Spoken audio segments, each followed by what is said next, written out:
What do you get when you have energy that's so abundant it becomes too cheap to meter? Well, you start using more of it, and then you start to do things that you never would have thought possible. The real fun begins. I'm Sean Kenny, and this is the Rock Logic Podcast.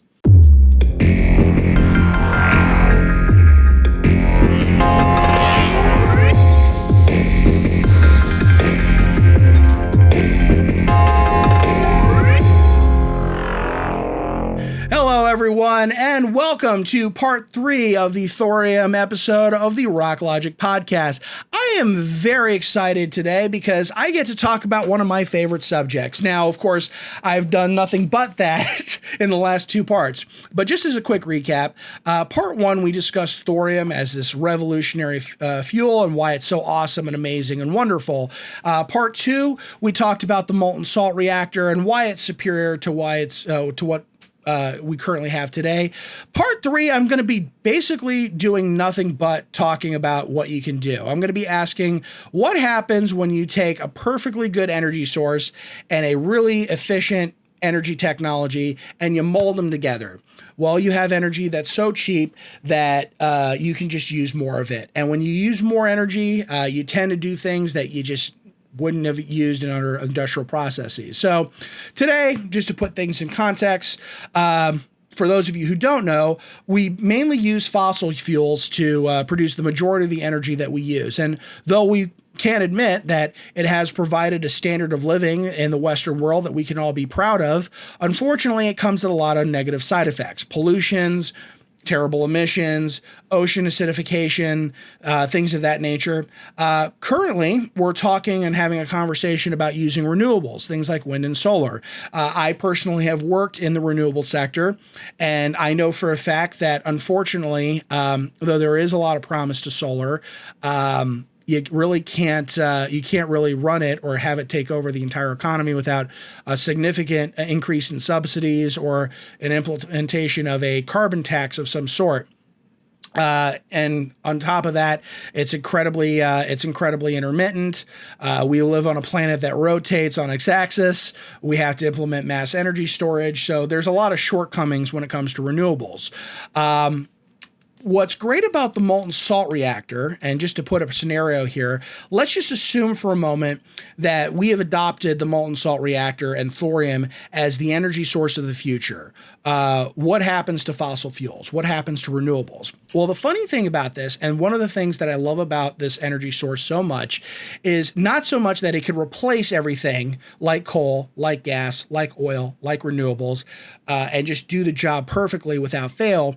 But the fact of the matter is that it can both do that and act in synergy with these other energy sources. And I could just go down the list here in terms of how these energy sources can benefit from an economy and where we're running most of our energy from thorium, from molten salt reactors. And we'll start with coal. Coal gets a bad rap. It is the dirtiest fossil fuel known to man. People consider it to be this really bad thing. But the fact is coal isn't benign or malicious. It just is. It just is what it is. And if I have any issues with the way that we use coal, it's the way we've been using it for the last 150 years. We just burn it in a furnace and we boil water to make steam. We spin a turbine, we generate electricity. But a lot of people don't realize that if you pair it with a molten salt reactor, you actually can do some really interesting things with it. So instead of generating electricity, why not make liquid fuels? Today, the amount of coal reserves in North America alone contain more chemical energy than that of all of the world's oil combined. That's Saudi Arabia, that's the US, Russia, everywhere. So just in North America alone, there's more more chemical energy there in the form of coal than there is in all of the world's oil reserves combined. Now, how do we use it? Well, as I mentioned in the last part, a molten salt reactor operates at extremely high temperatures. To put it into specifics, about 700 degrees centigrade. Now, that's considerably hot. And though you will be using it mostly to generate electricity through turbines and all that stuff, there's a considerable amount of waste heat that's left over. Because the amount of waste heat that's left over is so high and so significant, you can actually use that for all kinds of industrial processes that we've never considered before. So in the case of coal, we actually can do some chemical processing there to liquefy it and make liquid fuels. Now, when I say liquid fuels, I'm not talking about methanol or ethanol or dimethyl ether or biodiesel or anything like that. I'm talking about diesel, gasoline, and jet fuel that are more energy dense, much cleaner because they've been able to go through additional processing because, again, that waste energy is free, but they are chemically indistinguishable from their petroleum counterparts, meaning you could put it in your car, you could put it in a jet engine, you could put it in a diesel motor, and it'll act the same way that it does with with any petroleum-based gasoline that you get at the pump. Actually, one could make the argument it would run a lot more environmentally benign. Most cars today, they have a catalytic converter that, takes a lot of those emissions and prevents all kinds of, really nasty stuff from getting into the air. Well, the way coal to liquid fuels, with their additional processing, you actually can burn up a lot of those energy molecules in the first pass through to the point where you don't even need a catalytic converter. And if you have one, it'll basically just act as a redundant. So you actually would be getting, considerably less emissions, or at least less sulfur emissions and just less smog than you conventionally would in a regular internal combustion engine that runs on regular unleaded gasoline from a petroleum resource. And because the waste heat is free, from what I've heard from various other sources that have actually looked into it, you actually can come in at a price point that's 80% cheaper than conventional petroleum-based fuels, which, if we went ham on, coal to liquid fuels, I don't know how that would affect the petroleum industry, but domestically at least, it'd be hard to compete with, because when you come at it 80%, you pretty much stay in the industry as long as your competitors want you to. So that's coal right there in a nutshell. Natural gas. We obviously can take coal and we can make liquid fuels. We can also make synthetic natural gas. We can also make synthetic natural gas from trash, from municipal solid waste. Again, the same principle applies here. When you have waste process heat at 600 degrees C, 700 degrees C, it's extremely hot. Paper burns at 454 degrees Fahrenheit. So at 600 degrees C, you can do all kinds of really interesting stuff. And, we could supplement the amount of natural gas that we mine naturally in this country with municipal solid waste, converted into synthetic natural gas to run the power plants that are already in operation today. Why would we do this? Well, we have a considerable number of landfills in this country that are an eyesore, and we just don't want them around. So from a waste management standpoint, this actually helps us make a cleaner, healthier planet for us to live in, and does so in a fashion that makes it much more economically feasible. For the petroleum industry, I've talked a lot about coal. If we decide not to go that way, that's fine. We have a considerable amount of heavy oil resources in this country that are not as of yet economically feasible to tap. There's a lot of reasons for that, but one company out in Canada has actually been funded on the specific premise that they want to use the thermal profile of a molten salt reactor to make steam, which they can use for SAGD and advanced oil recovery, basically pumping pipes into the ground, heating those heavy oil reserves to make them much more easily extractable, and thus expanding the amount of heavy oil resources that can be recovered. You can also use a molten salt reactor to power a refinery, and you can, on top of powering it cleanly, as opposed to you just burning natural gas or oil, you could also produce much more efficient, much more energy dense petroleum-based fuels, by advanced hydrocracking and various other, methods. I won't go into this episode, but the fact is that at least within the fossil fuel industry alone, there are enough synergies here, and where everyone can still be a player in this market. We don't have to go full ham on thorium molten salt reactors to the exclusion of everything else. Everyone will still have a place to, a role to play in this market, and that'll lead to some very positive things there. Solar and wind, we talked about fossil fuels. Well, how does it relate with renewables? Well, specifically with solar and wind, they're very inefficient. Right now, we have very brilliant people, including the likes of Elon Musk, that say we need to build these giant factories in the desert that make lithium ion cell batteries, and we need to sell those batteries to consumers. And the idea is that everybody would have solar panels on their roof and batteries in their garages that would store the energy when you would need it. And you could use it at night when the sun is down and not generating electricity. And though in theory that does make a lot of sense, on a large industrial scale, at least by today's standards, is not particularly economically feasible. And I will be touching that in later parts of this series. Excuse me. But on that note, we don't implement mass storage in this country. And in a lot of countries, they don't implement any sort of mass storage at all. In this country specifically, the way that we cover renewables at night when the sun is not shining or the wind's not blowing is we burn natural gas. And though it is an efficient way of doing that, unfortunately, it's not a long-term solution. It still emits pollution in this, on the planet that we live in, and that's not a good thing. It also is not a long-term solution because right now natural gas is very cheap. If it ever became more expensive than it is today, we would not be generating electricity from renewables in the way that we're doing it. So how does a molten salt reactor come into play here? Well, one thing, and surprisingly, I didn't cover this in the last episode, was a molten salt reactor, because of the way it's designed, does a really good job of load following, meaning that you can actually generate power and decrease the amount of power output in such a way that it doesn't cause any strain for the grid. So at night, when there's less power demand, you can throttle the reactor back. During the day, when there's peak power, you can throttle the reactor up to generate power as needed. So if you have a market like California specifically, where there are actual government mandates in place in terms of a renewable energy portfolio standard, where a certain percentage of your electricity needs to be powered from renewables, you can still do that and have a means of providing backup power for the people who are using your power. So during the day, when you're generating a lot of wind, a lot of solar, you can generate electricity by those means.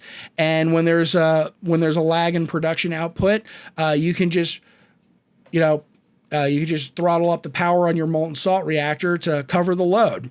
Another great thing about thorium, and we're going to cover this in the next episode, is a lot of these renewables require things like neodymium for wind turbines. They require all kinds of materials to make batteries and various other things. They all come from rare earths. The thing that we touched about on part one is that wherever there are rare earths, there's thorium, and wherever there's thorium, there's rare earths. So when you go mining for rare earths, there's a chunk of thorium in the ground. When you're going through the process of making these wind turbines and solar, you're also mining thorium on the cheap, which will be accessible for these reactors. In terms of the existing nuclear energy industry, it'll take some time before we start manufacturing these reactors in an assembly line and, get into mass global industrial wide, adaptation of this. But there's still a bunch of light water reactors in this country and on this planet that operate on those same principles. Well, what do we do with all the nuclear waste that's been left behind? Well, you will actually be able to, and there are several proposals to take existing stockpiles of spent nuclear fuel or nuclear waste and melting it down by a process of using molten salts, and you could actually use that to run in a molten salt reactor. I'll be touching base on this later on in the series, but that is a considerable advantage. Another thing, in case I didn't mention it before, because of how small these reactors are, you can build them much quicker, much more reliably in a factory setting. So the cost of the reactor would be considerably lower than the process to which we adopt nuclear today, which is extremely inefficient. So we've covered all the energy stuff. Is that it? No, absolutely not. There's considerably more things you can do. Again, 700 degrees centigrade. When you're operating at these temperatures, you can do some really crazy, insane industrial applications. In terms of the aluminum and steel industry, when you have, cheap energy and excessive waste process heat, you can make bigger, better, high strength steel materials, at cheaper cost. You could do, you could produce it at cheaper rates. In terms of aluminum, and far as the United States is concerned, we don't have vast amounts of bauxite ore. We do, however, have a considerable amount of waste in coal ash tailings across the country.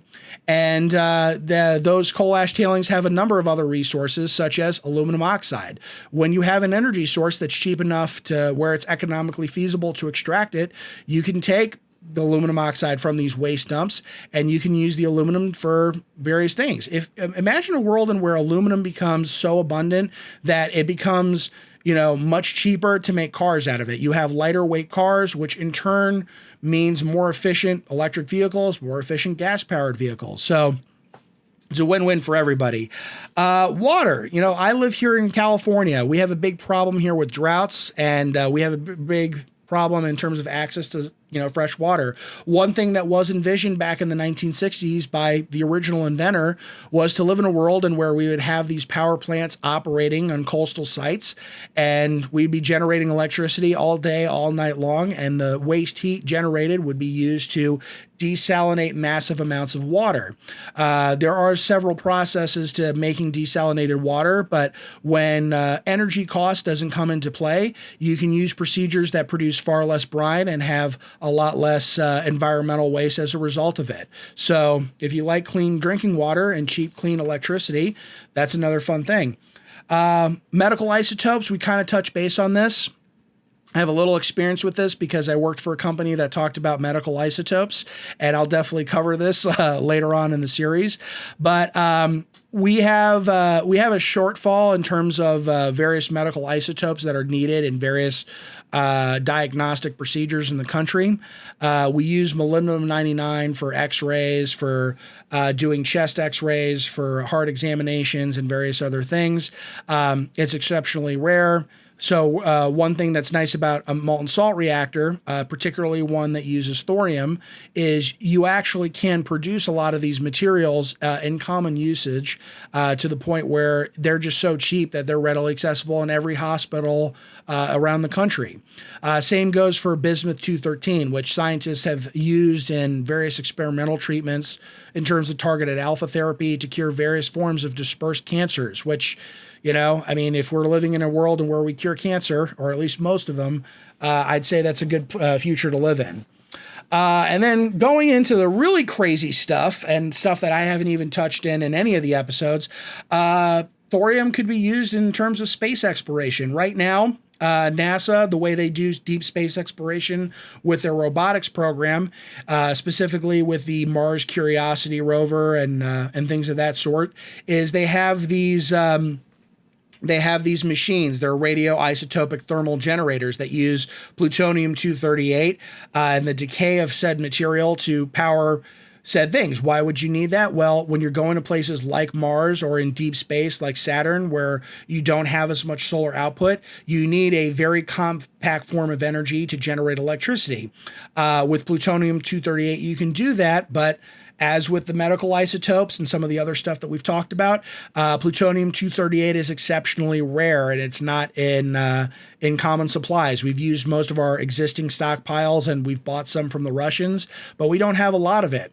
In a liquid fluoride thorium reactor, like the one that is being proposed by Flybe Energy, these guys are talking about producing this in accordance with various other things like bismuth, like moly-99. So this will be something that will be produced as a waste product of that reactor. So we would actually not only be able to help NASA's shortcomings, but as we see companies like Blue Origin and SpaceX go into places like the moon and Mars, it might be readily accessible for them to do science and other really cool stuff. And on top of that, you also, when you make smaller, more compact reactors that can fit inside of a, jet airliner or a C-5 Galaxy airplane, you could probably get it small enough to where you can operate in space colonies. Right now, Elon Musk has a very ambitious goal over at SpaceX to develop colonies on places like Mars, where we would have a thriving civilization of 1 million people from Earth living on Mars for the rest of their days. You need energy in order to run their daily life. And, though you could use solar, unfortunately, it doesn't work quite as well on Mars as it does on Earth. So you would need a nuclear energy supply.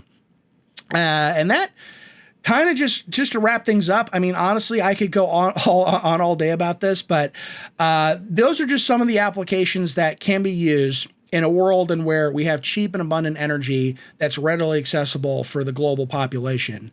That's our show for today. Next episode, we're going to be talking about rare earth elements and the manufacturing state of developing really high-end products in the economy and what needs to be done to bring jobs back home. This is us talking about thorium. I'm your host, Sean Kenny. This is Rock Logic.